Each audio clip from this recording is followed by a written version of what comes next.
The hospital wing they sealed in 1968. There is a particular kind of silence that belongs only to abandoned places. It is not an empty silence, but a heavy one, thick with the weight of settled dust and stagnant air. In the hollow corridors of old, forgotten buildings, this silence feels almost expectant, as if the walls themselves are holding their breath. But the silence in the east wing of the Oak Haven Memorial Hospital was different. According to those who worked the night shifts in the decades before the entire facility finally closed down, the East Wing was never truly silent. It was merely waiting behind a wall of cinder blocks and welded steel, sealed away from the rest of the world in the winter of 1968. Oak Haven Memorial was a sprawling, multi-story structure built in the early 1920s, a monument to the Gothic architectural styles that favored dark red brick, narrow windows, and steep roofs. It sat on the edge of a dense, sprawling forest in a quiet valley, originally designed as a sanatorium for patients suffering from highly contagious respiratory illnesses. As the decades passed and modern medicine evolved, the facility transitioned into a general hospital. Corridors were modernized with pale green paint and checkered linoleum floors. Fluorescent lights replaced the old incandescent bulbs, but the east wing, extending deeply toward the tree line, remained largely untouched, a relic of an older, much darker era of medicine. It was a sprawling appendage of the hospital, housing 4 wards, a secondary surgical theater, and a hydrotherapy room that had long been out of use. In the late autumn of 1968, the hospital administration made a sudden, uncharacteristically quiet decision. Without public fanfare or extensive staff meetings, an order was handed down to evacuate the East Wing entirely. Patients were relocated over the course of 48 hours, equipment was left behind, beds remained fully made, surgical tools were left in their trays. The official explanation, circulated in brief memos to the remaining staff, cited severe structural instability and the discovery of dangerous asbestos in the walls and ceilings. It was deemed too expensive to renovate and too hazardous to leave open. But the method of closure immediately sparked quiet rumors among the medical staff. The maintenance crew was not instructed to simply lock the heavy wooden doors. Instead, independent contractors were brought in from outside the valley. They worked through the night, using welding torches to permanently fuse the hinges and frames of the heavy steel fire doors that separated the east wing from the main building. When the welding was finished, masons arrived and built a thick, solid wall of cinder blocks directly in front of the doors, plastering and painting over it to match the rest of the corridor. It was as if the hospital had decided to amputate a part of itself and bury the stump. For the first few years, the newly built wall was nothing more than an oddity, a dead end at the far side of the second floor. Nurses and doctors grew accustomed to the abrupt termination of the hallway, but as time crept on, the building began to age, and the settling foundation seemed to awaken something on the other side of the plaster. The rumors began as scattered whispers in the break rooms, mostly from those who worked the deeply unpopular hours between midnight and 6 o'clock in the morning. It started with the ventilation system. The air ducts in the main hospital were supposed to have been entirely severed from the east wing during the sealing process. Yet, on cold, still nights, when the wind died down and the ambient noise of the hospital faded into a low, electrical hum, the night staff reported feeling cold drafts seeping from the baseboards near the dead-end wall. With the cold came the smells. According to numerous witness accounts logged in informal employee diaries, the air carried the distinct metallic scent of old iodine, mingled with the heavy, unmistakable odor of stale copper and decaying linen. It was the scent of a crowded, unventilated sick ward drifting into a modernized hallway. Then came the sounds. They were faint at first, easily dismissed as the groans of settling pipes or the shifting of old brick in the winter cold. But by the early 1980s, the auditory phenomena had become too distinct, too rhythmic to be ignored. A seasoned maintenance worker, whose duties included buffing the floors on the second level, often claimed he would pause his machine just to listen. When the buffer was turned off, He reported hearing a slow, dragging sound coming from deep within the sealed wing. It sounded exactly like a heavy wooden chair being pulled across a dry, unpolished floor. The dragging would stop for several minutes, only to resume again, always moving parallel to the dividing wall. He was not the only one. Nurses walking past the junction near the sealed wing frequently reported the sound of metal wheels. The squeak was rhythmic and agonizingly slow, perfectly mirroring the sound of an old, rusted medical gurney being pushed down a long corridor. The sound would originate from far down the sealed wing, grow gradually louder as it approached the dividing wall, and then stop completely right on the other side of the cinder blocks. Those who stood and listened claimed they could almost feel the weight of whoever or whatever was standing just inches away, separated only by concrete and welded steel.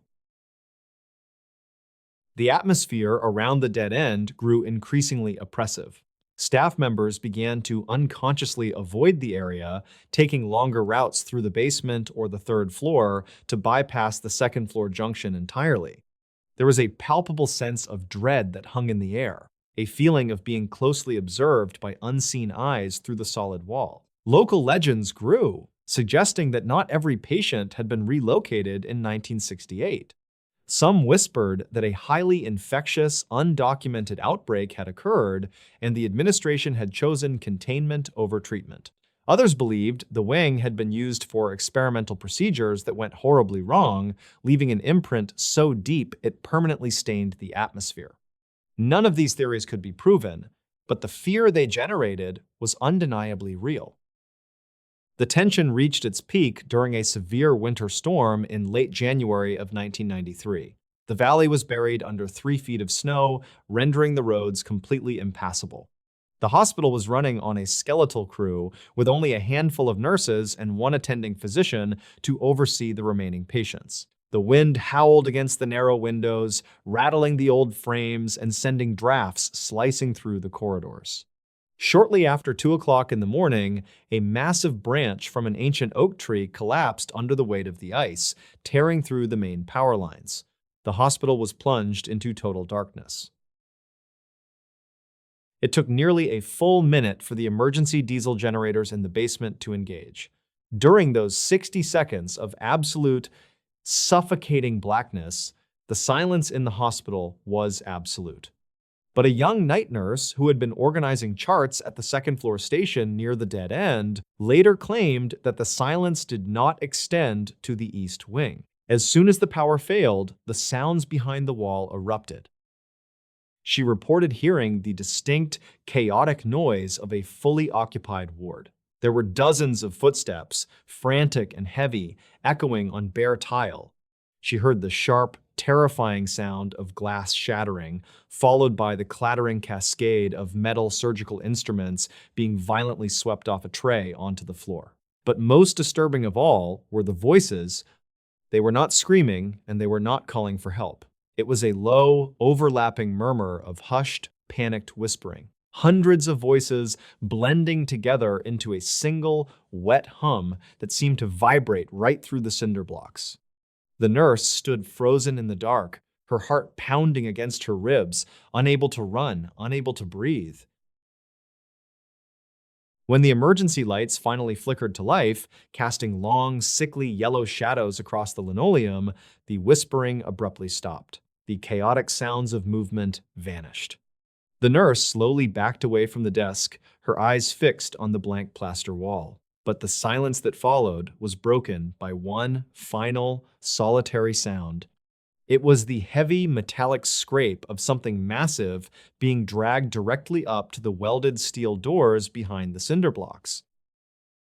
Then came a deliberate, rhythmic pounding. It was slow and incredibly heavy, shaking the dust from the ceiling tiles above her. Thud, a pause, thud, a pause. It was as if someone on the inside was testing the strength of the barrier, methodically striking the steel from within the dark, forgotten corridor. The nurse abandoned her post, fleeing to the first floor and refusing to return to the second level for the remainder of her employment. Her account was never officially recorded by the hospital administration, but it was passed down through the staff like a grim inheritance. The hospital continued to operate for another decade, but the lingering dread eventually took its toll. Funding dwindled, the modern facilities in the neighboring city drew away the patients, and in the early spring of 2004, Oak Haven Memorial permanently closed its doors. The remaining equipment was auctioned off, the windows were boarded up, and the sprawling brick structure was left to the mercy of the surrounding forest. Today, the building sits in a state of advanced decay. The roof sags, the gutters are choked with dead leaves, and the once sterile corridors are covered in a thick layer of moss and debris. Urban explorers and local teenagers occasionally braved the property, venturing into the dark, damp halls with flashlights and cameras. They found empty patient rooms, peeling paint, and the scattered remains of old medical files. But those who ventured to the second floor always noted the same strange anomaly. The dead-end wall remains perfectly intact. While the rest of the hospital has been heavily vandalized, the plaster covering the cinder blocks is completely untouched. There is no graffiti, no signs of attempted forced entry, and no structural collapse. It stands as solid and imposing as it did the day it was built. According to the local legends that still circulate among the residents of the valley, if you stand in that ruined hallway at the dead of night when the wind dies down and the forest goes completely still, you do not need to press your ear to the wall to hear them. You can stand several feet back, holding your breath in the dark, and wait. Eventually, from deep within the lightless, airless depths of the East Wing, you will hear the slow, agonizing squeak of a rusted metal wheel, rolling steadily toward the sealed doors, waiting for someone to finally let them out. The face in the window above the lake.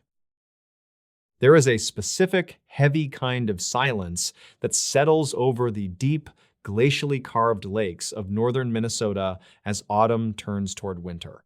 It is a damp and suffocating quiet, one that seems to absorb the sound of the wind before it even reaches the tops of the black pine trees.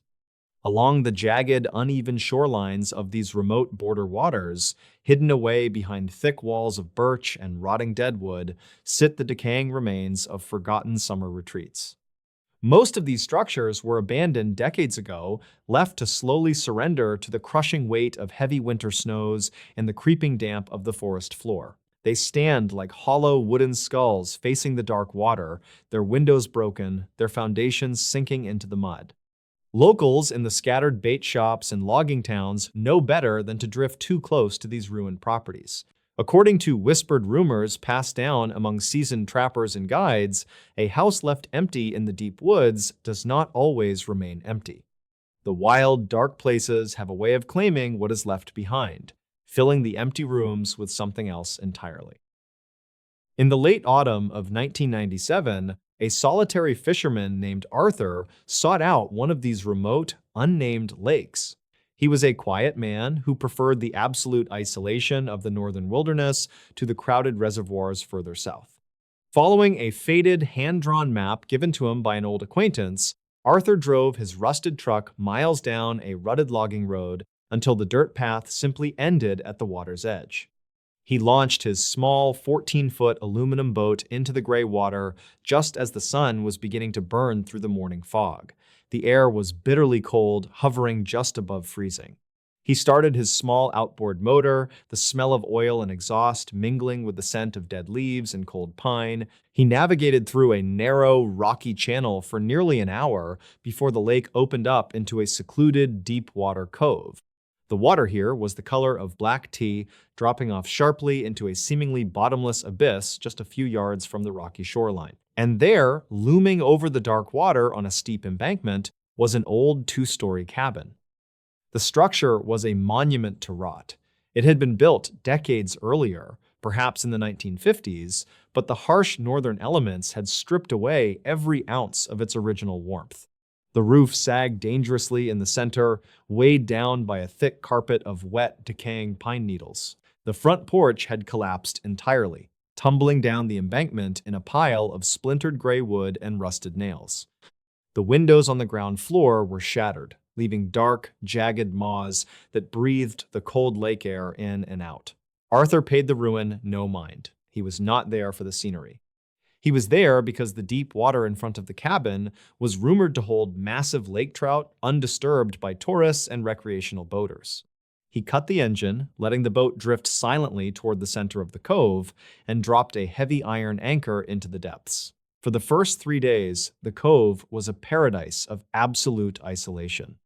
Arthur sat in his heavy wool coat, casting his line into the black water, entirely alone with the mournful calls of solitary loons. On the morning of his 4th day, Arthur arrived at the cove just as the pale dawn light began to bleed through a thick, freezing mist. The world was stripped of all color, painted in shades of charcoal and bone.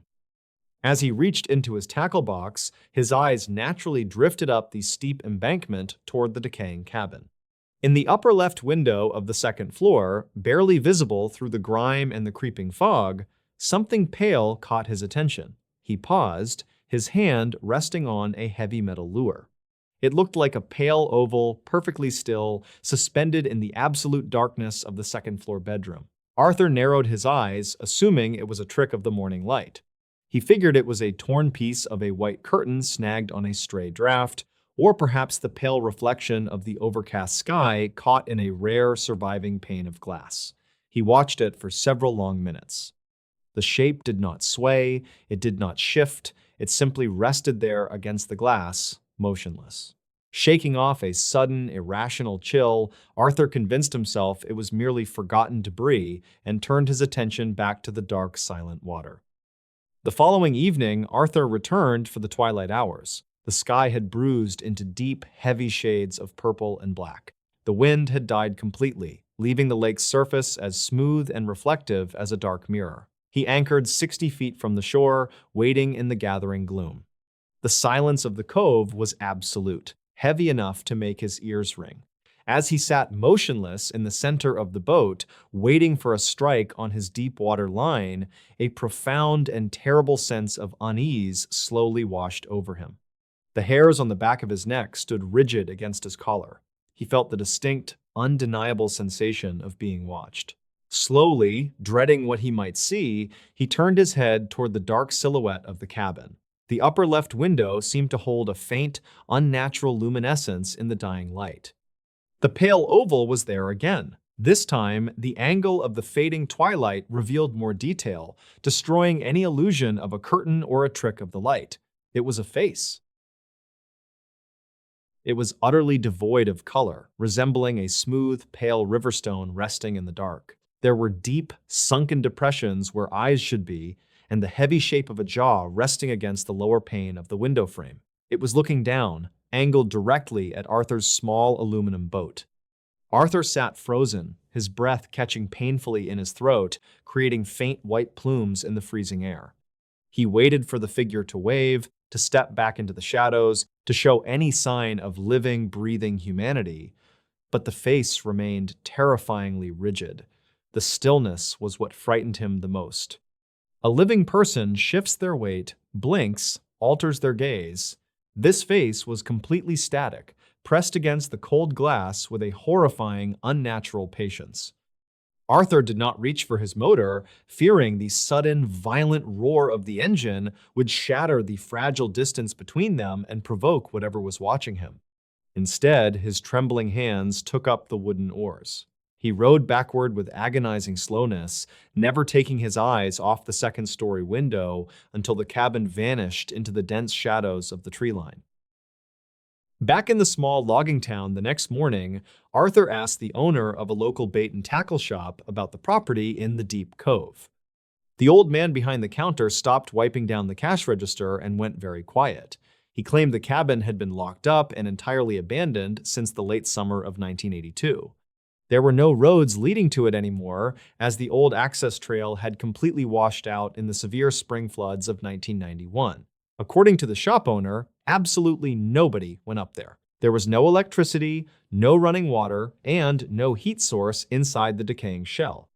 The old man warned Arthur in a low voice to find another lake, muttering that the freezing water around that specific property had a dark history of swallowing people whole and never giving them back. Arthur, an inherently stubborn and practical man who did not care for local folklore or ghost stories, convinced himself that a desperate squatter or a fugitive must have hiked in through the dense forest. The thought of a vagrant hiding out in the freezing dark, silently staring down at him to frighten him away from a good fishing spot, sparked a deep anger that temporarily masked his fear. He decided he would go back and confront the trespasser. 2 days later, Arthur returned to the hidden cove exactly at noon. The sun was high and bright, burning away the morning shadows and making the dilapidated cabin look pathetic and ruined rather than menacing. He drove his boat hard onto the rocky shoreline, his heavy boots crunching loudly against the stones in the dead quiet of the cove. He retrieved a heavy steel flashlight from his metal tackle box, gripping it tightly like a club, and marched up the steep, overgrown embankment. The closer he got to the structure, the more he realized how incredibly advanced the decay truly was.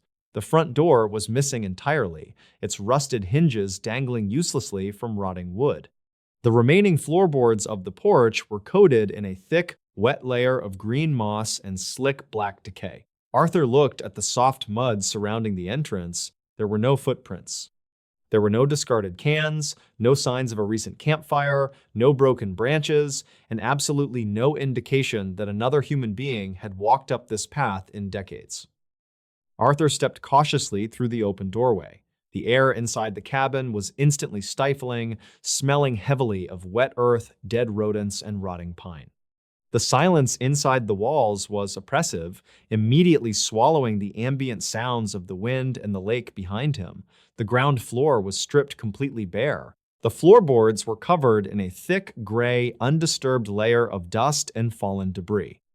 In the back corner of the main room, a narrow wooden staircase led up into the pitch-black shadows of the second floor. The steps were severely warped and looked incredibly fragile. Arthur stood at the bottom, his hand gripping the cold steel of the flashlight, and listened. He expected to hear the floorboards creaking above him. He expected the rustle of dirty clothing, a sudden cough, or the panicked, shallow breathing of a cornered squatter. He heard absolutely nothing. He called out, his voice sounding flat and muffled in the damp, dead air, ordering whoever was up there to come down immediately. The only answer was the faint, hollow whisper of the wind moving through the holes in the exposed roof. His heart hammering against his ribs, Arthur slowly began to climb the narrow stairs. Every step groaned loudly under his weight, the sound echoing like gunshots in the quiet house.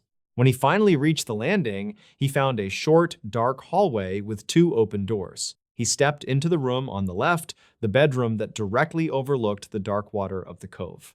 It was completely empty. The walls were stripped down to the bare wooden studs, and the ceiling was caving in. He walked slowly over to the window, the floorboards sagging dangerously beneath his heavy boots. He looked out through the grimy glass, seeing the exact spot where his boat was beached far below. Then, his eyes drifted down to the wooden windowsill itself.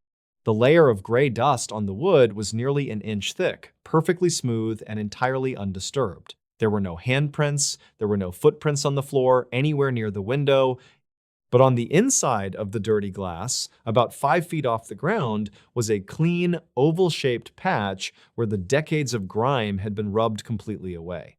In the very center of that clean patch, pressed firmly into the thin layer of cold condensation, was the faint, unmistakable grease print of a human forehead, the bridge of a nose, and 2 hollow cheekbones. Arthur stared at the wet impression on the glass, a terrible, freezing dread pooling in his stomach. The face he had seen from the water had not been looking out at him from the shadows of the room. The face had been pressed directly against the cold glass, unmoving, staring down at him for hours. He slowly backed away from the window, the temperature in the room seeming to plummet around him. As he reached the threshold of the hallway, he heard a sound that would remain burned into his memory for the rest of his life. It did not come from the empty rooms on the second floor. It came from directly beneath him. It was the distinct sound of a heavy, wet footstep landing on the wooden floorboards of the ground level. Then came another, slow, deliberate pacing. Someone, or something, was slowly walking through the thick layer of dust he had just crossed.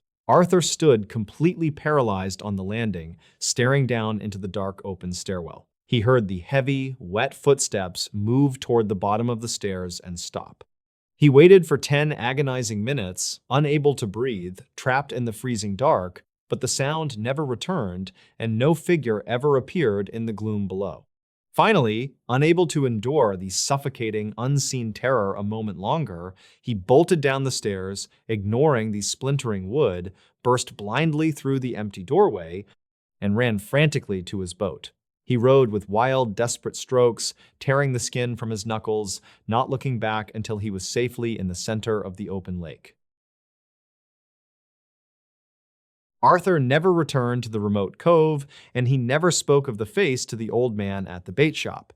He sold his small aluminum boat the following spring and refused to fish the deep border lakes ever again. According to local residents, the decaying cabin finally surrendered to the elements and collapsed entirely during a massive blizzard in the winter of 2004, folding in on itself until nothing remained but a pile of shattered beams buried under the snow. Yet, some trappers and solitary fishermen who still brave the freezing, deep waters of that specific cove claim that the destruction of the house did not bring peace to the shoreline. They say that on perfectly still, foggy mornings, when the surface of the dark water is undisturbed by the wind, a careful observer can sometimes see a strange reflection in the deep water. It is not the reflection of the surrounding pine trees, or the gray sky, or the ruined wood on the bank. It is the pale, motionless reflection of a face suspended far down in the freezing depths, forever looking up. The silence at Cold Creek Tower. Deep in the remote stretches of the Cascade Mountains, there are places where the tree canopy grows so thick that the forest floor never sees the sun. Above this dark ocean of pine and fir, suspended on wooden legs 70 feet in the air, sits the Cold Creek Fire Lookout. It is a fragile glass box in the sky built to watch over hundreds of miles of unbroken wilderness. For most of its history, it was a place of quiet solitude, a sanctuary for those who preferred the company of the wind over the noise of the world. But according to local forestry legends, the tower has stood completely abandoned since the late summer of 1974, left to rot in the damp mountain air because of what happened to the last man who lived inside it. His name, according to the old ranger logs, was Thomas. He was a veteran of the wilderness, a quiet man in his early 50s who had spent over a decade working solitary seasons in various watchtowers across the Pacific Northwest. The job of a fire lookout requires a specific type of mind. For 3 months at a time, there is no human contact, there are no visitors. There is only the sweeping view of the horizon, the shifting weather patterns, and the endless, crushing silence of the mountains. Thomas was used to this rhythm. He arrived at Cold Creek in early June, carrying a radio, a few books, and enough canned provisions to last until the first snow of November. For the first 2 months, his daily reports to the main ranger station in the valley were completely routine. He called in at 8 o'clock in the morning and 6 o'clock in the evening, reporting humidity levels, wind direction, and lightning strikes. His voice over the radio was always calm, steady, and professional. But as August approached, the atmosphere in the mountains began to change. A thick, unseasonable fog settled into the valleys, refusing to burn off during the day. The air grew heavy and unnaturally still. Birds stopped calling from the canopy below. It was during this period of oppressive weather that the radio operators at the base station noticed a subtle shift in Thomas and his transmissions. He began calling in outside of his scheduled times. At first, the calls were brief and pertained to minor details, a strange shadow he saw moving along the distant ridge, or a patch of dead trees he had not noticed before. But soon, the reports became less about the forest and more about the immediate area surrounding the base of his tower. On the evening of August 14th, at approximately 9:30 p.m., Thomas broke radio silence to ask if any hikers had registered for permits in the Cold Creek sector. The operator informed him that the sector was closed due to the fog and poor trail conditions. No one was out there. Thomas paused for a long time before replying that he had seen a flashlight beam moving slowly through the trees about 200 yards east of his position. The operator, assuming it was a lost hunter, told Thomas to keep his searchlight off and remain in the cabin until morning. Thomas agreed, but his voice sounded tense. He mentioned that the light did not look like a standard flashlight. It was too pale, and it did not bounce or sway like it was being carried by someone walking. It simply glided through the timber low to the ground before winking out in the thick mist. 3 days later, the situation escalated. It was just past midnight when the base station radio crackled to life. Thomas was speaking in a hushed, strained whisper as if he were afraid of being overheard. He reported that someone or something was standing at the edge of the tree line just beyond the reach of the moonlight. The radio operator asked if he could see a face or clothing. Thomas replied that it was too dark, but he could see a tall, misshapen silhouette. It had been standing absolutely motionless for over an hour, facing the tower. The operator suggested sending a patrol up the mountain at first light. Thomas agreed, but before he signed off, he muttered something that sent a chill through the dispatch room. He said the shape had not arrived by walking out of the woods. He said he had been watching the tree line, and the shadow had simply materialized from the fog, as if it had seeped up from the damp earth itself. The patrol that hiked up the next morning found nothing. The ground around the tower was undisturbed. There were no boot prints in the mud, no broken branches, and no signs of a camp. The Rangers spent 2 hours checking the perimeter before hiking back down, writing the incident off as a trick of the fog, and the severe isolation taking its toll on the lookout. They advised Thomas to take a few days off and come down to the valley, but he refused. He insisted that he was fine and that the tower was his responsibility. That decision would become the focal point of a legend that has haunted the Regional Forestry Service for decades. The final radio transmission from Cold Creek Tower occurred on the night of August 21st. It began at exactly 3:15 in the morning. The operator on duty was half asleep when the console burst into a loud, hissing static. Through the heavy interference, Thomas spoke. His voice was no longer a whisper. It was frantic, breathless, and stripped of all professionalism. He did not use his call sign. He simply said it was at the bottom of the stairs. The operator, now fully awake, asked him to repeat the message. Thomas ignored the request. The microphone on his end was keyed open, broadcasting the ambient sound of the glass cabin into the dispatch room. The operator could hear Thomas breathing heavily, the sound of the wind rattling the window panes, and then something else. According to the official transcripts and the memories of the operator, a rhythmic, heavy sound began to echo through the radio. It was the distinct noise of weight being placed on wooden planks. Footsteps. But they were wrong. They were far too slow and far too heavy for a human being.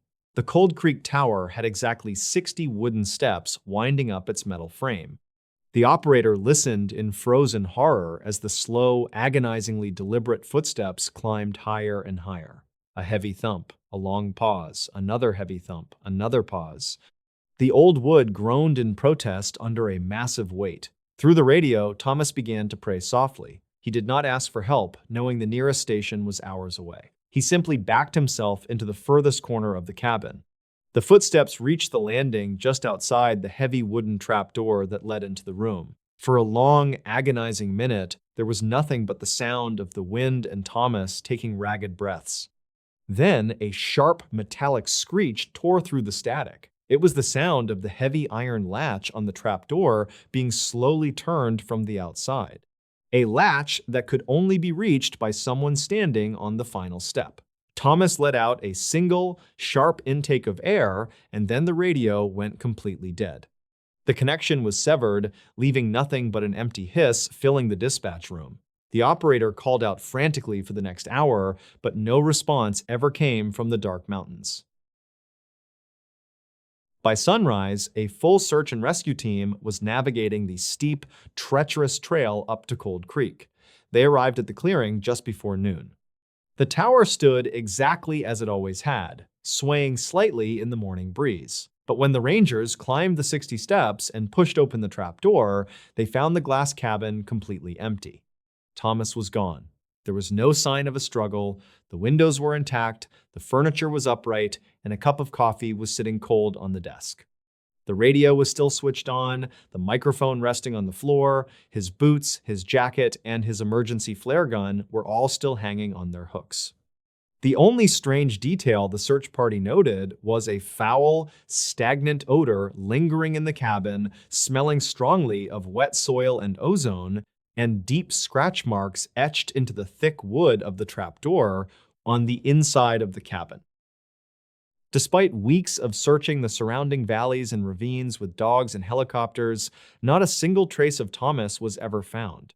The Forestry Service officially classified it as a case of severe psychological break, suggesting he had wandered off into the woods in a state of delusion and succumbed to the elements. The tower was locked, boarded up, and eventually decommissioned. But the legend of Cold Creek did not end with the official report. Over the next 30 years, hikers and rogue campers who ventured too close to the abandoned structure began to return with deeply unsettling stories. Those who have camped in the shadow of the tall, rusting legs report waking up in the dead of night to a sudden, absolute drop in temperature. They speak of the forest going completely silent, the crickets and the wind simply stopping. And then, in the suffocating quiet, they hear it.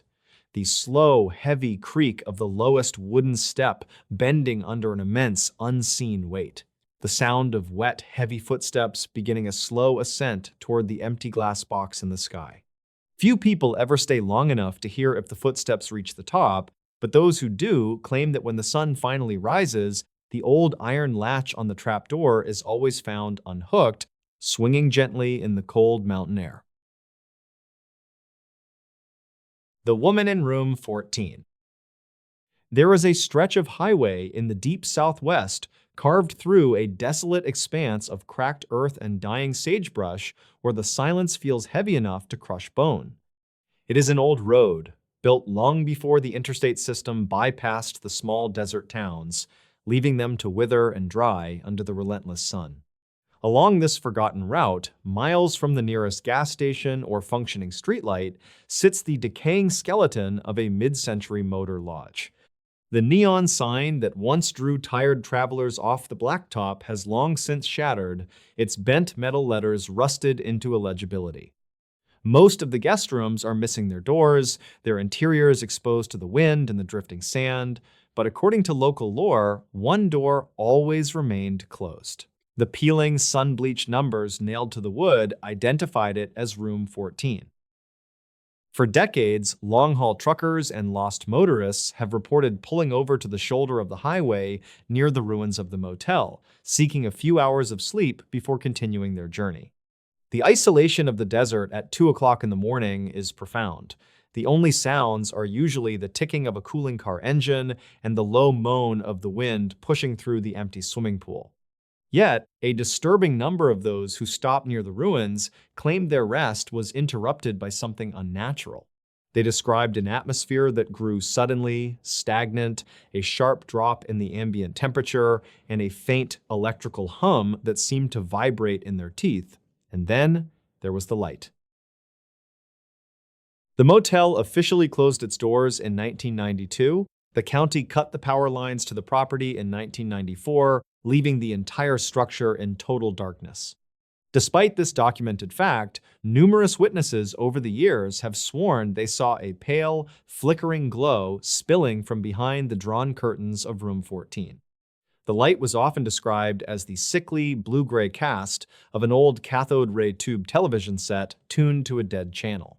It would bleed through the cracks in the blind, casting long, wavering shadows across the cracked concrete of the parking lot. Those who were brave enough, or perhaps foolish enough, to step out of their vehicles and approach the light reported a profound sense of wrongness that intensified with every step. The air around the far end of the motel was said to smell distinctly of stale cigarette smoke, copper, and cheap, powdery floral perfume. These scents hung in the dry desert air, completely at odds with the smell of dust and dry vegetation. Witnesses claimed that as they drew near the window of Room 14, the low hum would resolve into faint, muffled sounds. Some heard the faint murmur of a one-sided conversation, spoken in a hushed, trembling tone. Others reported hearing the unmistakable sound of someone weeping softly, the sobs rhythmic and wet.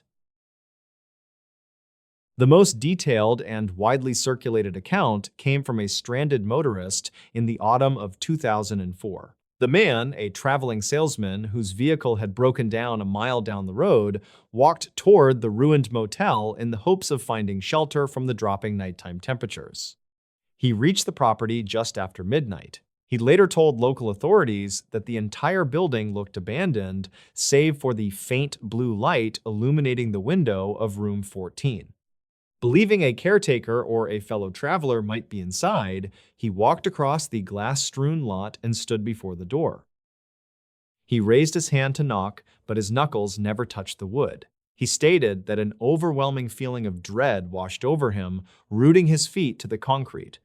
Instead of knocking, he leaned toward the window, peering through a narrow gap where the thick, yellowed curtain had curled away from the glass. What he described seeing has become the foundation of the legend.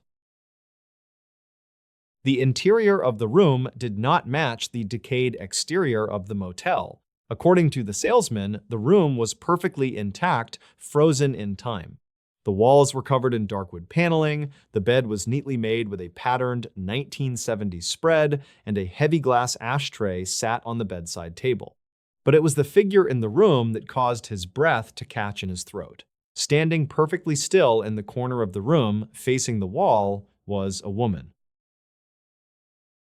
She wore a faded yellow dress, the fabric looking thin and worn. Her dark hair was tangled and hung limply down her back. The witness noted that she was not transparent or spectral in any traditional sense. She looked solid, entirely real, yet terribly wrong. She did not breathe, her shoulders did not rise or fall. She simply stood in the corner, staring at the blank wood paneling, bathed in the erratic light of a television set that was not plugged into any wall. The man later recounted that he stood at the window for what felt like hours, paralyzed by a primal terror that defied logic. He wanted to look away, to run back to the highway, but his gaze was locked on the woman. Slowly, agonizingly, the woman began to turn her head. The movement was described as stiff and mechanical, like a rusted hinge being forced open. The salesman did not wait to see her face. The spell of paralysis broke, and he fled blindly into the desert, running until his lungs burned and his shoes were shredded by the rocky terrain. He was found the next morning by a passing highway patrol officer, dehydrated and incoherent, babbling about the yellow dress and the dead television. When law enforcement investigated the motel later that day, they found exactly what they expected to find. The door to room 14 was locked and warped shut by decades of weather. When they forced it open, they found an empty, ruined shell. The ceiling had partially caved in, the carpet was rotted away, and the walls were stripped to the studs. There was no wood paneling, no bed, no television, and certainly no woman. The floor was covered in a thick, undisturbed layer of dust. There were no footprints other than those made by the deputies themselves.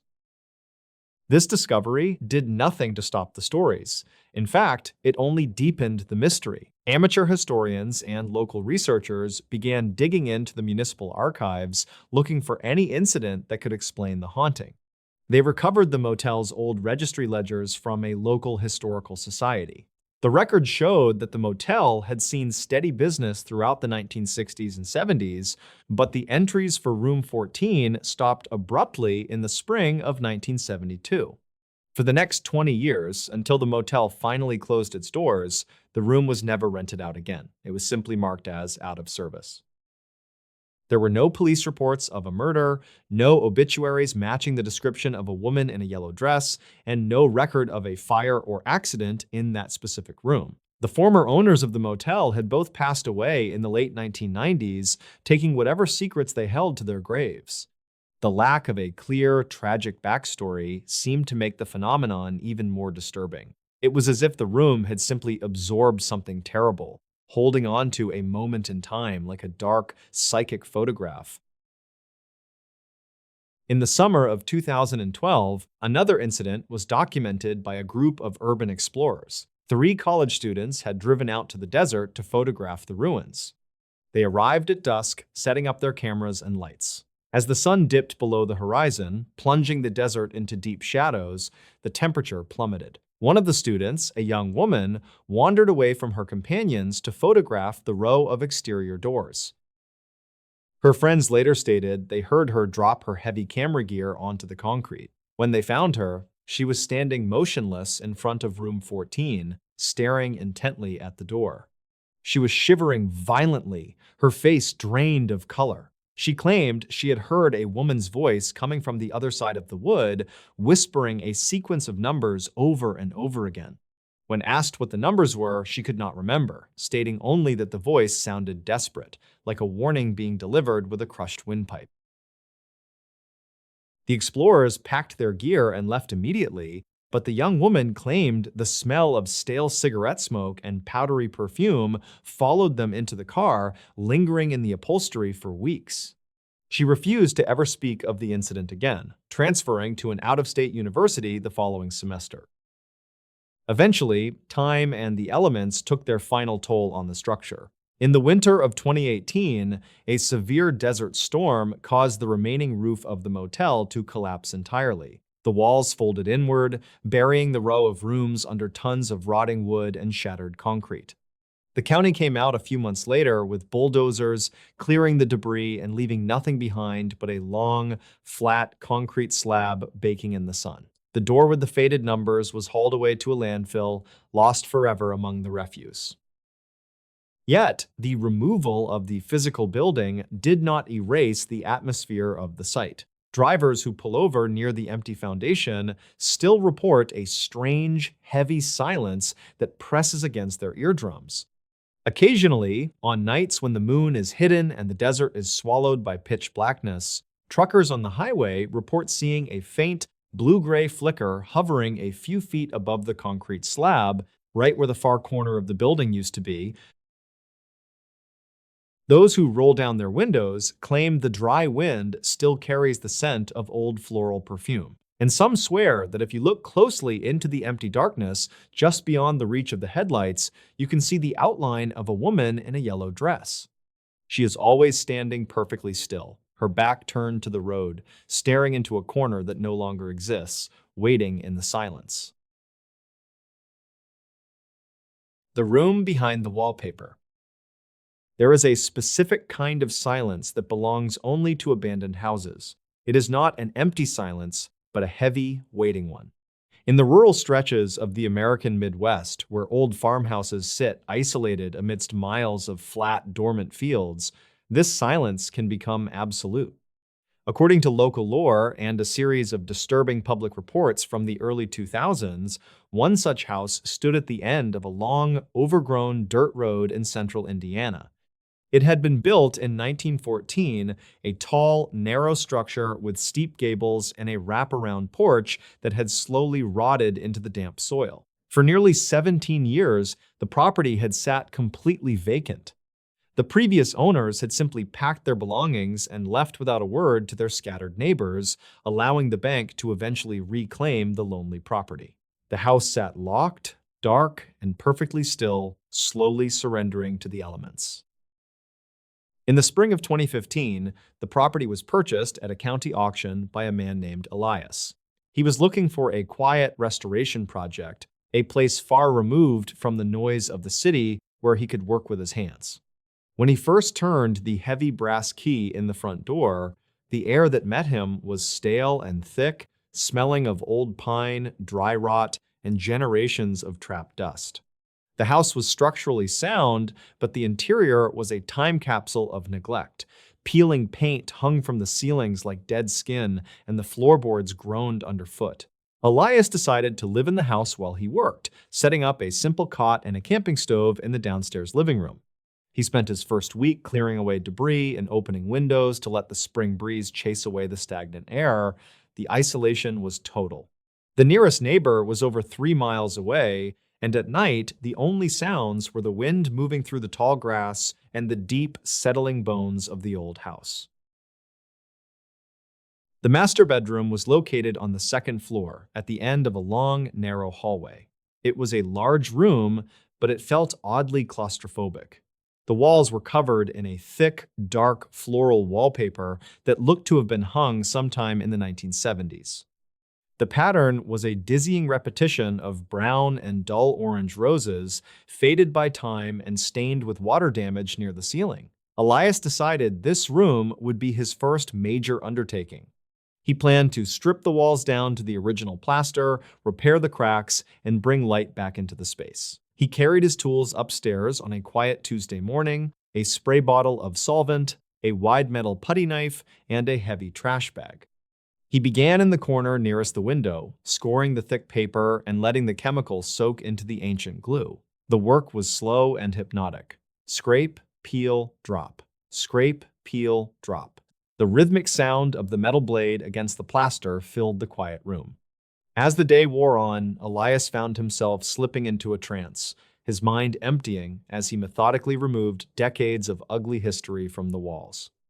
But as he moved along the longest wall of the bedroom, the one that supposedly backed against the exterior of the house, he noticed something strange. The geometry of the room felt slightly wrong.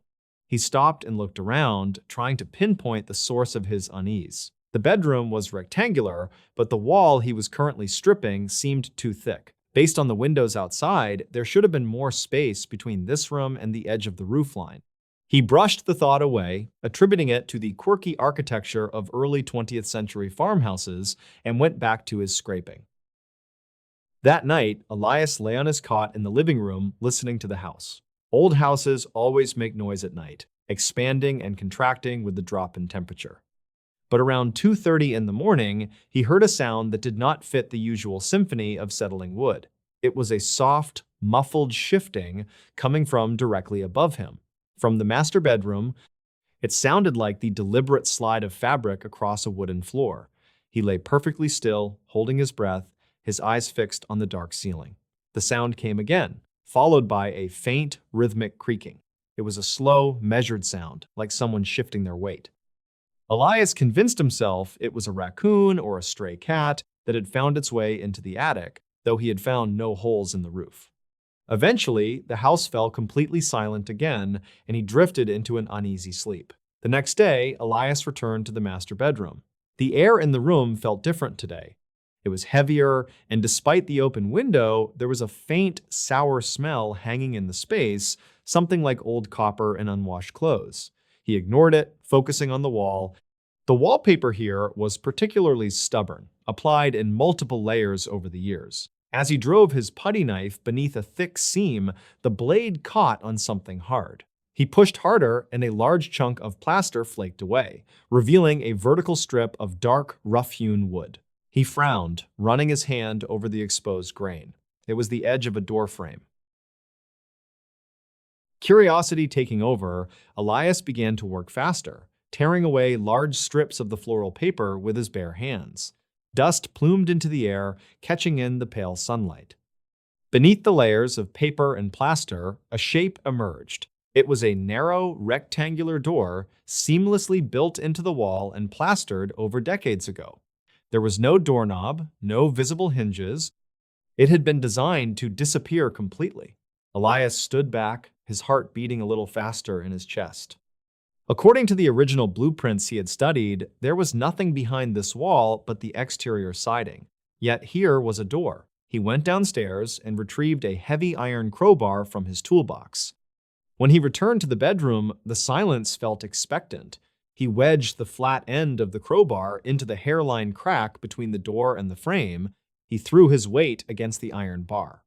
For a moment, nothing happened. Then, with a loud, shrieking crack of old wood and rusted nails, the door gave way.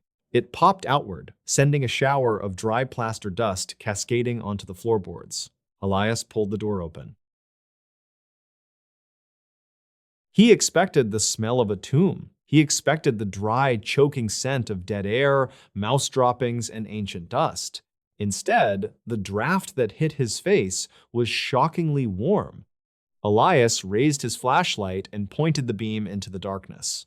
Beyond the door was a narrow, hidden corridor, barely 3 feet wide, running the entire length of the bedroom wall. It was a void space, a blind spot in the architecture.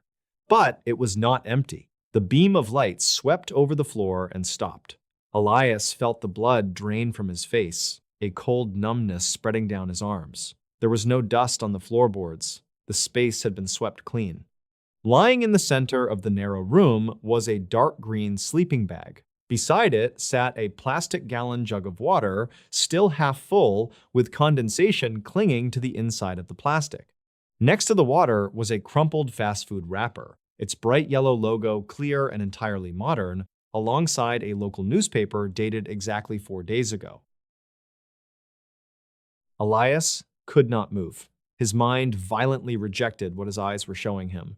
The house had been locked, he was miles from anyone, yet here, hidden behind a sealed wall in a house abandoned for 17 years, was a space that someone was living in, right now. He took a slow, trembling step into the hidden room, the floorboards groaning softly beneath his boots. The sour smell he had noticed earlier was overwhelmingly strong in here. It was the smell of a confined human body, the smell of someone hiding. He directed the flashlight beam to the back wall of the narrow space, the wall that backed up to the master bedroom. There, spaced out at eye level, were 3 small, perfectly round holes drilled completely through the wood and the plaster. Elias leaned in, shining his light near one of the holes. He looked through it. The view offered a perfect, unobstructed line of sight into the master bedroom. The hole was angled downward, focusing directly on the spot where Elias had been standing for the past 2 days, stripping the wallpaper. Whoever lived in this wall had been standing in the dark, less than 2 feet away from him, watching him work, watching him breathe, listening to the scrape of his putty knife. Panic finally broke through his paralysis. He spun around, his flashlight beam swinging wildly through the dark space.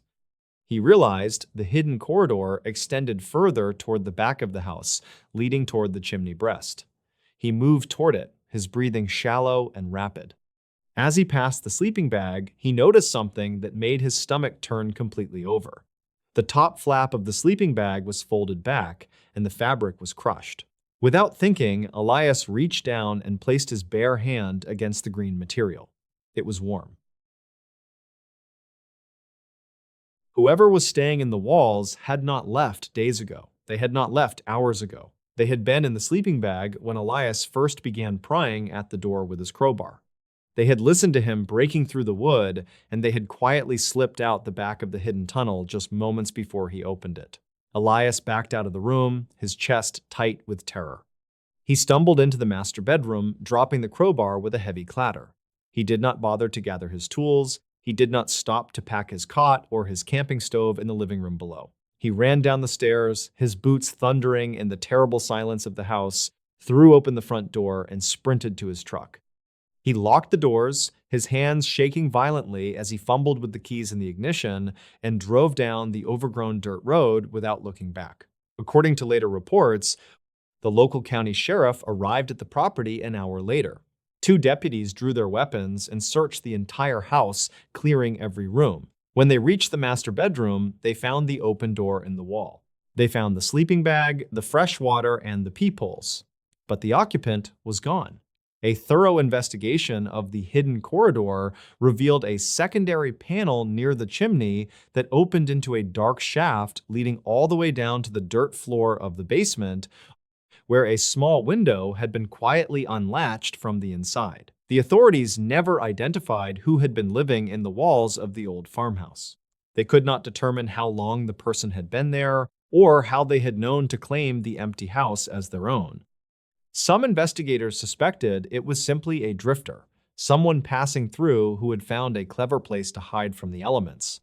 But local residents whispered other theories, wondering about the kind of person who chooses to live in total darkness, breathing the dust of a dead house just to watch a stranger from behind the wallpaper.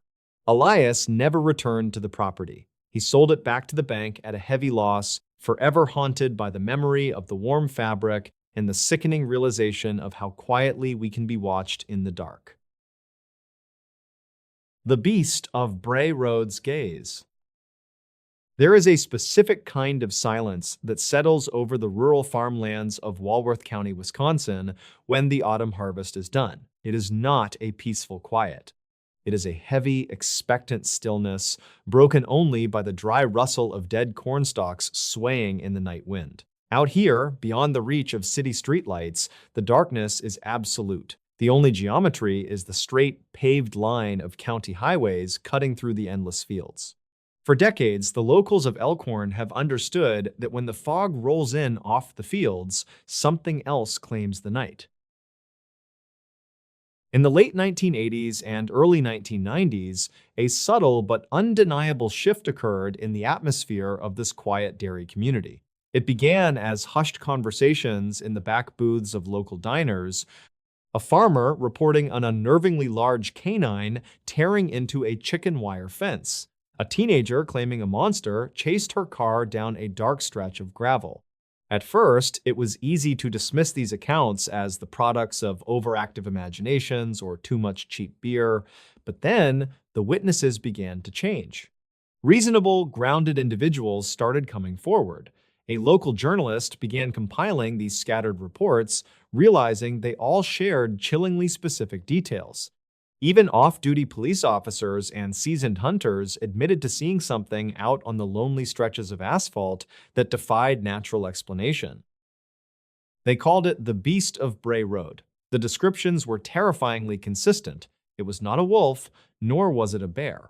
Witnesses spoke of a creature with dark, matted fur, a broad chest, and a snout resembling a canine, yet it possessed an anatomy that allowed it to kneel, grasp, and move with a sickeningly human grace.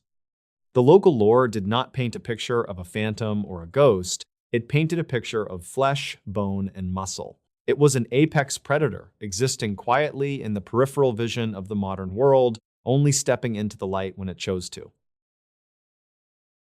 The true horror of Bray Road does not rely on folklore. It relies on the primal vulnerability of being utterly alone in the dark. It is a vulnerability understood entirely by those who find themselves navigating the dense, freezing fog that blankets the Wisconsin flatlands deep in the early hours of the morning. It is nearing 2:15 a.m. The air outside is cold enough to leave a thin layer of frost on the skeletal branches of the oak trees lining the roadside.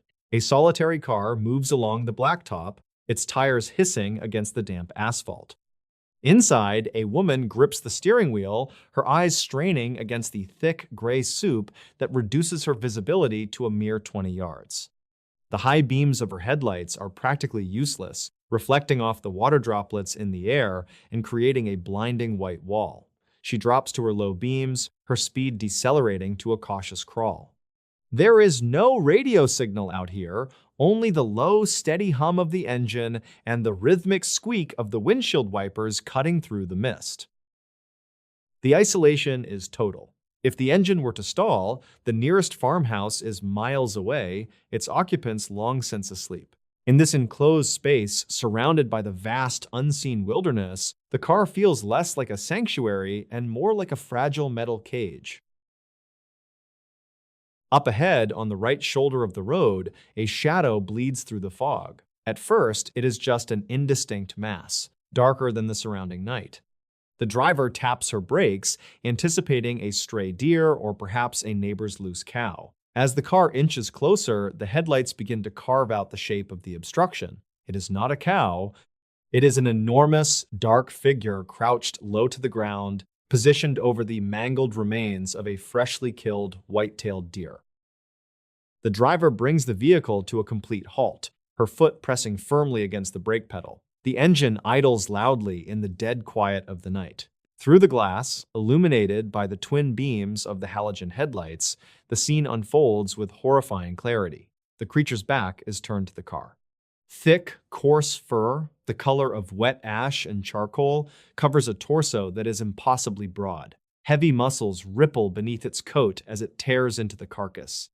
The sound is muffled by the closed windows, but the violent, jerky movements of the creature's head leave no doubt as to what it is doing. Large, clawed hands, bearing a sickening resemblance to human fingers, grip the deer's ribcage to hold it steady. A rational mind desperately searches for a comforting explanation. It must be a grizzly bear that wandered hundreds of miles out of its territory, or an abnormally large mutated wolf. But the proportions are entirely wrong. The shoulders are tapered like a weightlifter's, the arms too long and heavily articulated. A cold, heavy knot of dread tightens in the driver's stomach. Her breath hitches, clouding the cold glass of her side window. She knows she should press the accelerator and speed past, but her body is paralyzed by a deeply ingrained ancestral terror. She is a witness to something that should not exist. Then, the creature registers the presence of the car. It stops feeding. The sudden stillness is worse than the violent movement. The beast drops a torn piece of flesh onto the damp asphalt. Slowly, with a deliberate and terrifying grace, it begins to rise. It does not stay on all fours like a startled animal preparing to flee. Instead, it pushes off the ground, its powerful hind legs straightening. The joints pop and crack with sickening volume, audible even over the idling engine. The creature unfolds itself, rising up and up, towering over the hood of the car. It stands firmly on two legs, reaching a height of well over 7 feet. Its sheer mass blocks out the white line painted on the edge of the road. The beast turns its head to face the vehicle. The headlights illuminate a terrifying visage. A long, dark snout, drawn back in a subtle sneer, reveals teeth stained crimson with fresh blood. Pointed ears sit high on a lupine skull, but the true nightmare lies in its eyes. They are a luminescent, pale amber, catching the artificial light and reflecting it back into the fog. The horror of the moment does not stem from a roar or a feral lunge toward the glass. The monster does not act like a cornered beast running on blind instinct. Instead, it simply stares. It stares through the windshield, past the glare of the headlights, looking directly into the terrified eyes of the woman behind the wheel. The gaze is calculating. It is an expression of deep, predatory intelligence. The creature recognizes the metal machine for what it is, and more importantly, it recognizes the soft, fragile human trapped inside it. There is a silent communication in that unblinking stare, an understanding of absolute dominance. It is deciding, in real time, whether to let her live. Time loses all meaning in the heavy, suffocating silence. The beast's chest rises and falls with deep, measured breaths. Finally, after what feels like an eternity, the creature dismisses her. It turns its massive shoulders away from the light, takes one long, fluid step over the guardrail, and melts seamlessly into the dense, fog-choked woods. The darkness swallows it whole, leaving only the mutilated remains of the deer on the shoulder as proof that the encounter was not a hallucination. The driver slams her foot onto the gas pedal, the tires screech against the pavement, struggling for traction before launching the car forward into the night. She does not look in the rearview mirror. She drives until the fuel tank is nearly empty, long after the rural roads have given way to the safety of sodium streetlights and civilization. The Elkhorn police logs from those years are filled with similar reports. Stunned drivers stumbling into the station, their faces pale, their hands shaking as they try to describe a nightmare that walked on two legs. Skeptics continue to write off the Bray Road beast as misidentified bears, large dogs, or a mass sociological delusion. But those who have driven down that isolated stretch of blacktop in the dead of night know the truth. They know that when the fog rolls in and the temperature drops, the woods harbor ancient, intelligent predators. And they know that if you find yourself stopped on the edge of a cornfield, caught in the pale glow of amber eyes, your survival is entirely dependent on a monster's mercy. The Butcher of Kingsbury Run. During the bleakest years of the Great Depression, the city of Cleveland, Ohio, was a place defined by towering industrial smokestacks and grinding poverty. Beneath the iron bridges and roaring tracks of the Erie Railroad lay a jagged, overgrown ravine known as Kingsbury Run. It was a miserable scar of earth choked with soot, weeds, and the constant bitter wind coming off Lake Erie. For the thousands of transient men and women riding the rails looking for work, Kingsbury Run offered a desperate sanctuary. It was a sprawling shantytown of makeshift tents, cardboard shacks, and forgotten souls. It was a place where desperate people came to disappear, and in the shadows of the 1930s, someone realized that it was also the perfect place to hunt. The horror began subtly, with a grim discovery on the shores of Lake Erie in September of 1934. The lower half of a woman's torso washed up on the sand. The skin was strange, tough, and discolored, treated with an unidentified chemical that burned the flesh to the texture of leather. Her head was never found, her identity remained a ghost. She became known only as the Lady of the Lake, an isolated tragedy in a city numb to misfortune. But she was not an isolated incident. She was the prologue to a macabre tapestry of violence that would soon paralyze the entire region. In September of 1935, two teenage boys were walking through the tangled weeds of Kingsbury Run when they stumbled upon a nightmare. Hidden in the brush were the bodies of two men. One was later identified as Edward Andrassy, a 28-year-old drifter known to frequent the dangerous edges of the city. The other man remained nameless. Both victims had been completely emasculated. Both had been cleanly, deliberately decapitated. The horror of Kingsbury Run did not lie in chaotic violence, but in the chilling clinical silence of the aftermath.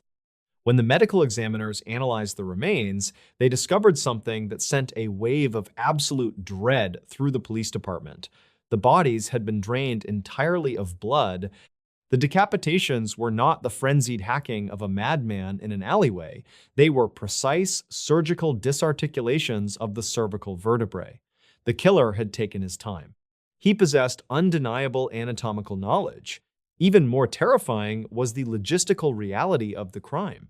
To hang a human being upside down, bleed them completely dry without leaving a trace at the dump site, and sever their limbs with such immaculate precision required a private, secure location. It required a slaughterhouse. Somewhere in the crowded, bustling city of Cleveland, a butcher was operating a secret laboratory of death. As the months bled into 1936, the nightmare escalated. The killer preyed on the invisible class of society, the drifters, sex workers, and runaway teenagers whose absences would go unrecorded by the authorities. Parts of bodies began appearing in horrifying configurations across the city. Florence Polillo, a woman who lived on the margins, was found carefully dismembered, her limbs wrapped tightly in old newspapers and packed into baskets.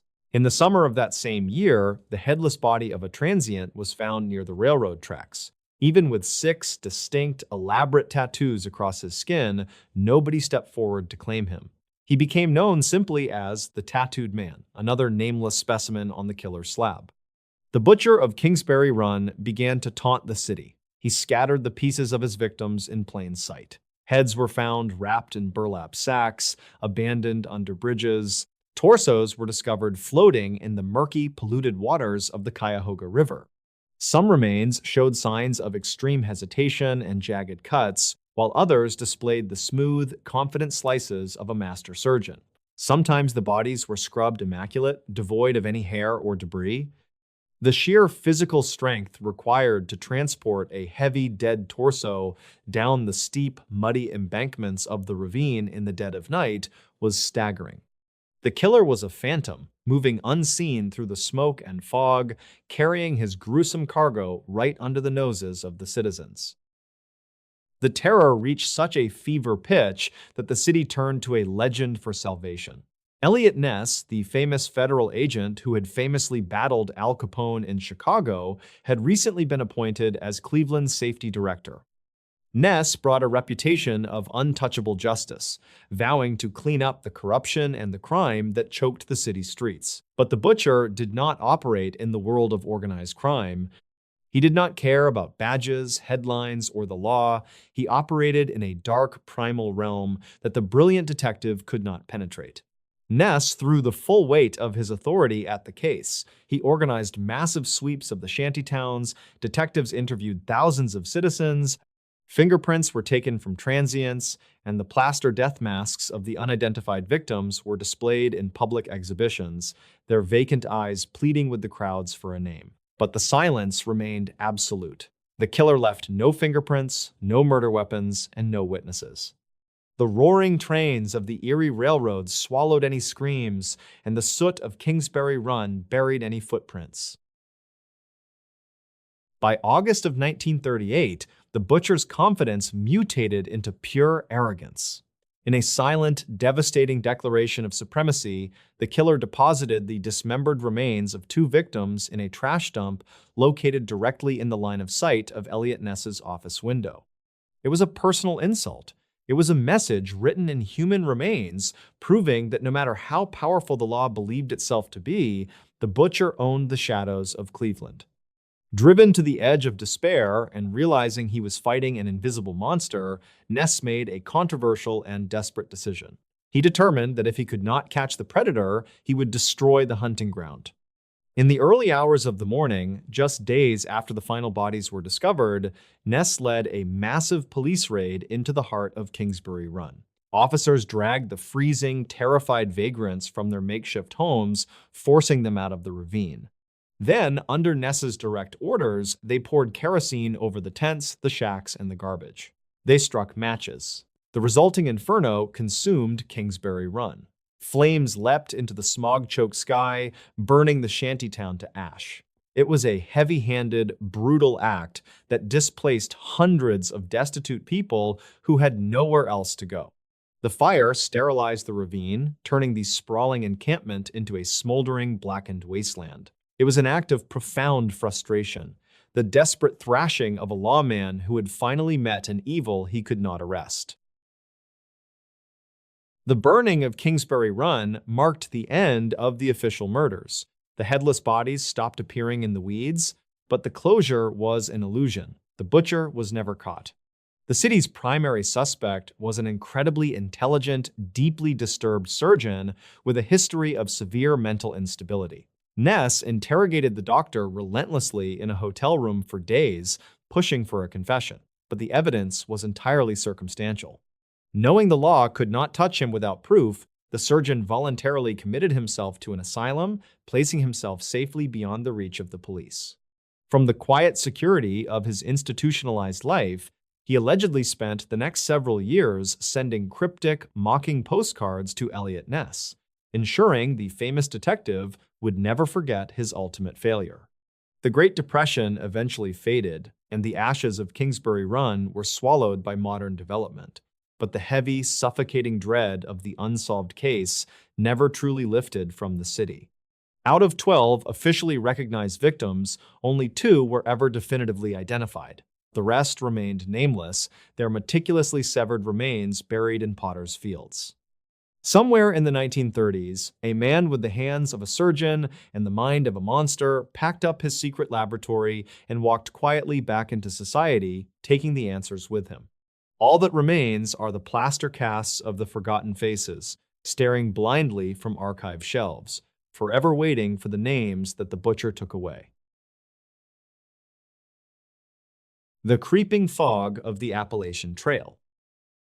The Appalachian Mountains hold a quiet arrogance, born of an age that the human mind can scarcely comprehend. They are some of the oldest peaks on Earth, worn down into rolling green ridges by hundreds of millions of years of wind and water.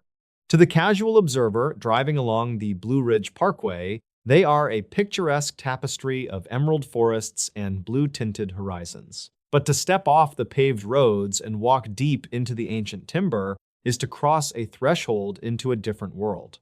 Beneath the dense canopy of oak, hickory, and pine, the shadows lengthen, and the damp soil swallows the noise of the modern world. It is a place of immense beauty, but it is also a place that keeps its secrets buried deep within the roots of the forest. For decades, an unsettling pattern has woven itself into the fabric of the trail. Experienced hikers, mountaineers, and hunters have walked into these woods and simply vanished. The phenomenon, often categorized by researchers as the missing 411 cases, shares a series of chillingly consistent characteristics. These are not novices who wander off with inadequate gear. They are survivalists, trail runners, and veterans of the wilderness. They disappear in the blink of an eye, often leaving their equipment behind, And when search and rescue teams arrive, they find nothing. No tracks, no torn clothing, no signs of an animal attack. It is as if the earth opened its mouth and swallowed them whole, leaving behind a profound, suffocating emptiness. Consider the documented accounts from the deep sections of the Great Smoky Mountains in the autumn of 2015. A hiker, a man of 42, who had traversed the entire 2,190 miles of the trail twice before, set out for a brief 3-day trek. He carried a satellite beacon, topographical maps, and enough provisions to survive for a week. The weather forecast was clear, predicting crisp autumn sunshine and mild breezes.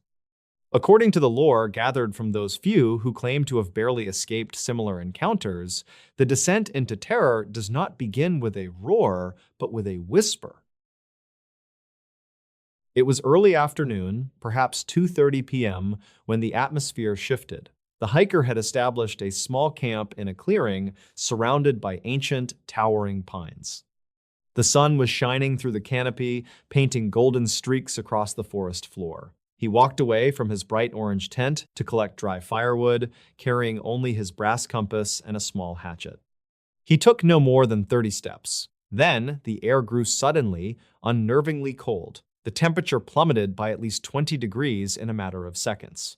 The warmth of the sun was abruptly severed, replaced by a creeping, unnatural chill that settled into his bones. From the hollows beneath the ridge, a dense fog began to pour upward. It did not drift like natural mist. It moved with a deliberate, almost predatory intent. It was thick, a blinding, milky white vapor that rolled over the ferns and swallowed the trunks of the pines. Within a minute, the visibility was reduced to less than 5 feet. But the fog was only the visual manifestation of the nightmare. The true horror arrived with the silence. Researchers call it the Oz effect. One moment, the forest was alive with the chaotic symphony of nature. The chattering of squirrels, the rustling of dry leaves in the wind, the rhythmic chirping of insects, and the calls of songbirds overhead. The next moment, a heavy acoustic deadness slammed down over the woods. Every single sound ceased completely. The wind died, the insects went entirely mute. Even the sound of the hiker's own breathing seemed muffled, as if the air itself had turned into thick velvet. It was a sensory deprivation so absolute that it caused a profound, agonizing pressure in the inner ear. The forest was no longer a habitat. It felt like a tomb, and he was entirely alone inside it. Panic is an instinct that experienced survivalists are trained to suppress. The hiker stopped, took a deep breath, and turned around to walk the 30 steps back to his bright orange tent. He counted his paces: 10, 20, 30, 40. He stopped. There was no tent. There was no clearing. There were only endless, identical gray trunks of pine trees fading upward into the suffocating white mist. He had walked in a perfectly straight line, yet the topography around him seemed to have shifted entirely. He felt the distinct, sickening sensation of being watched. The hairs on the back of his neck stood up, and a primal alarm bell rang in the deepest part of his brain. Something massive, unseen, and hostile was observing him from just beyond the veil of the fog. He pulled the brass compass from his pocket, trusting the magnetic north over his own confused senses. He held it flat in his palm. The red needle did not point, it spun. It rotated in a slow, continuous circle, unaffected by the Earth's magnetic field, as if the laws of physics had been suspended within this isolated pocket of the woods. The needle spun faster, clockwise, then abruptly jerked and spun counterclockwise. Spatial reality was unraveling. The hiker was no longer in the Great Smoky Mountains. He had stepped into a fractured layer of reality, a place not printed on any topographical map. Then the silence was broken, not by a bird nor the wind, but by a voice. It came from somewhere deep within the impenetrable fog, perhaps 50 yards to his left. "Hello?" the voice called out. The hiker froze, his blood running cold. It was not a stranger's voice, it was his own voice. The pitch, the cadence, the slight rasp of a dry throat, it was an absolutely perfect auditory mirror of his own vocal cords. The sound did not echo. It fell flat against the mist. A few seconds later, it called out again, this time from a different direction, behind him to his right. "Is anyone there?" it asked, mimicking the exact inflection he would have used if he were lost. The mimicry was bait. The intelligence behind the voice understood human psychology perfectly. It was trying to draw him away from his path, luring him deeper into the disorienting maze of the fog.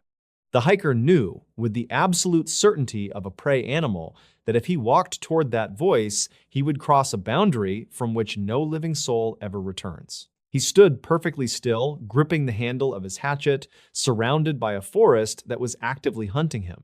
The trees seemed to close in, the trunks shifting silently closer whenever he blinked. The voice called out a third time, now just 10 feet away, whispering from right behind his shoulder, speaking his own name in his own voice. When the official search and rescue operation was launched 48 hours later, the weather had cleared, the sun was shining, the forest was loud with the sounds of birds and rustling leaves. Over 50 volunteers, park rangers, and state police scoured the grid where the hiker had planned to camp. They found his bright orange tent exactly where he had pitched it. His backpack, his sleeping bag, and his satellite beacon were all inside, but there was no sign of the man. The most chilling detail of the official report was the behavior of the search dogs. 3 highly trained bloodhounds, dogs that had tracked escaped fugitives through swamps and found lost children in the darkest nights, were brought to the campsite. They were given the missing man's sleeping shirt for the scent. The handlers led them to the edge of the clearing, toward the tree line where the hiker had presumably gone to collect wood. The dogs hit an invisible wall. They planted their paws into the dirt, tucked their tails between their hind legs, and refused to move forward. They began to whine, a low, terrified sound backing away from the trees. One hound laid down in the dirt and began to violently shake, absolutely refusing to lift its nose to the wind. The dogs knew what the humans could not see. Whatever had taken the hiker was not natural, and the scent trail led into a nightmare they refused to enter. The case remains open, an unresolved file locked away in a cabinet, just one more name added to the vast, silent list of the missing 411. The Appalachian Trail remains open to the public. Every year, millions of hikers walk its paths, marveling at the ancient beauty of the rolling green ridges. They set up their tents, light their fires, and fall asleep under the stars.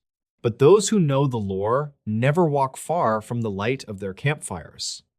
They know that the forest is old, that it is patient, and that sometimes, when the fog rolls in and the woods go completely silent, the mountain decides it is hungry. The Curse of the Black Hope Horror. The air in southeast Texas holds a specific kind of suffocating weight during the late summer months. In the quiet town of Crosby, just a short drive outside the sprawling concrete of Houston, the trees hang low, heavy with Spanish moss, casting long, fractured shadows across manicured lawns. In the early 1980s, the Newport subdivision was pitched to eager buyers as an idyllic escape from the noise and grime of the city. It offered pristine cul-de-sacs, large backyards, and the quiet, comforting promise of the American dream. Families moved into freshly built brick homes, planting bright flower beds and pouring thick concrete for backyard patios. But the lush green grass of this new community concealed a horrific truth. The pristine houses of Newport were not built on empty land. They were anchored directly into a desecrated graveyard. Decades before the first bulldozer broke the topsoil, the densely forested area was known to locals as the Black Hope Cemetery. It was a humble, deeply sacred resting place for African American families, many of whom were the descendants of freed slaves who had settled in Harris County in the late 1800s and early 1900s. Because the community possessed little wealth, the graves were rarely marked with heavy stone monuments that could withstand the passage of time. Instead, they were indicated by simple wooden crosses, hand-carved stones, and quiet, deliberate depressions in the earth. When wealthy developers purchased the tract of land, these subtle, fading markers of the dead were callously ignored. The ancient trees were cleared, the earth was leveled, and foundations were poured directly over the remains of hundreds of sleeping souls. There was no respectful relocation of the bodies. There was no acknowledgement of the history. There was only the quiet, violent erasure of generations buried beneath fresh asphalt and bright green lawns. The horror that unfolded in the Newport subdivision did not announce itself with grand cinematic apparitions or floating sheets. It began as a slow, creeping rot that infected the daily lives of the residents. It was the profound, unsettling feeling that the ground itself was violently rejecting their presence. In the early days of their residency, families began to notice strange, inexplicable occurrences that defied the bounds of logic and nature. The earth beneath their feet seemed to actively rebel against the weight of the new houses. Homeowners awoke to find their pristine living spaces invaded by sudden, biblical plagues of insects. Swarms of fire ants, numbering in the tens of thousands, would suddenly boil up from microscopic cracks in the foundation. They flooded living rooms, kitchens, and children's bedrooms in thick, moving carpets of red, stinging fury. Professional exterminators were entirely baffled, spraying gallons of toxic poison that did absolutely nothing to stem the relentless crawling tide.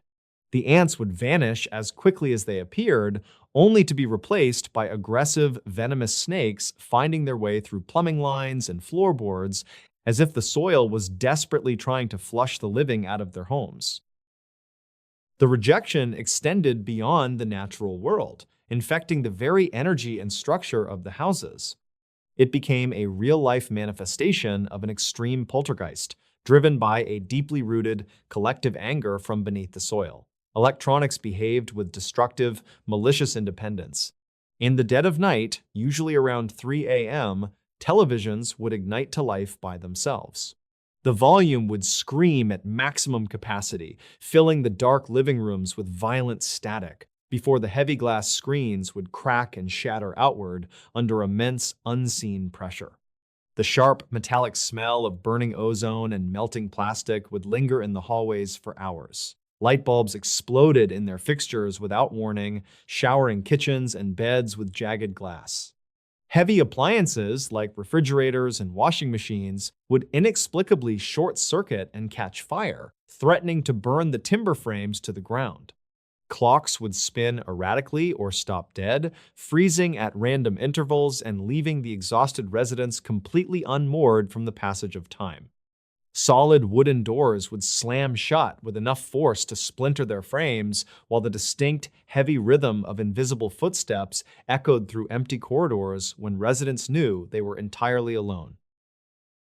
The true, horrifying nature of their neighborhood was literally unearthed when the Haney family decided to build a swimming pool in their backyard. As the heavy machinery bit deep into the dark Texas soil, the steel teeth of the backhoe scraped against something remarkably hard. It was not a stubborn tree root, nor a buried rock. It was the rotting, splintered wood of a collapsed coffin.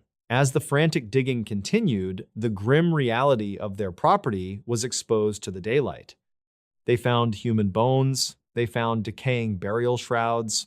They eventually uncovered the distinct, identifiable graves of two individuals, Betty and Charlie Thomas, whose resting places had been paved over without a second thought by the construction crews.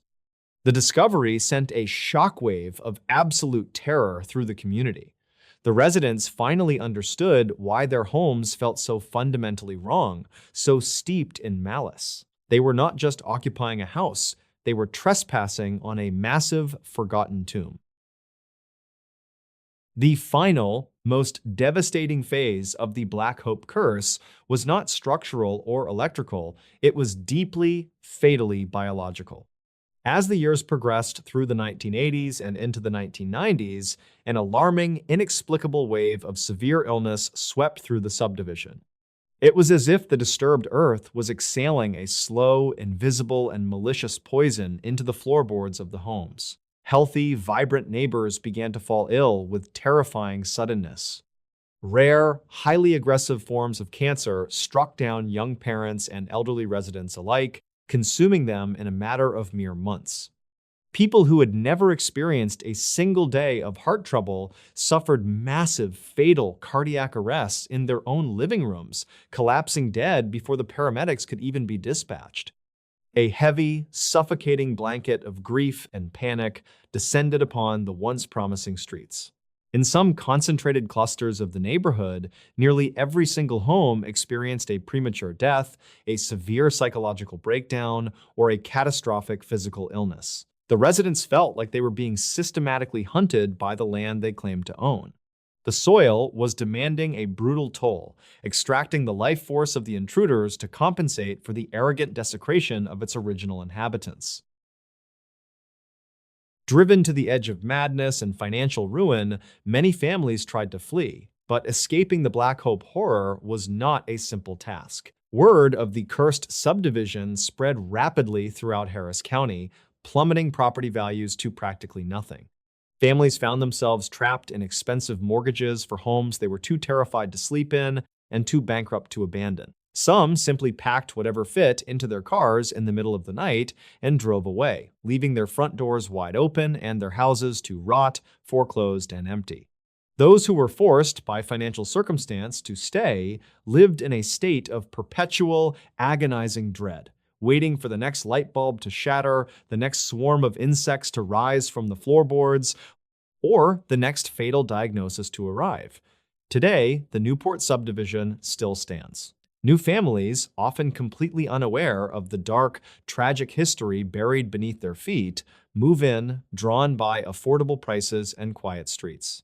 But the air still holds that familiar, suffocating weight. The earth remains incredibly restless, serving as a grim, silent reminder that the dead demand respect and that some ground will never, ever forgive the violent trespasses of the living.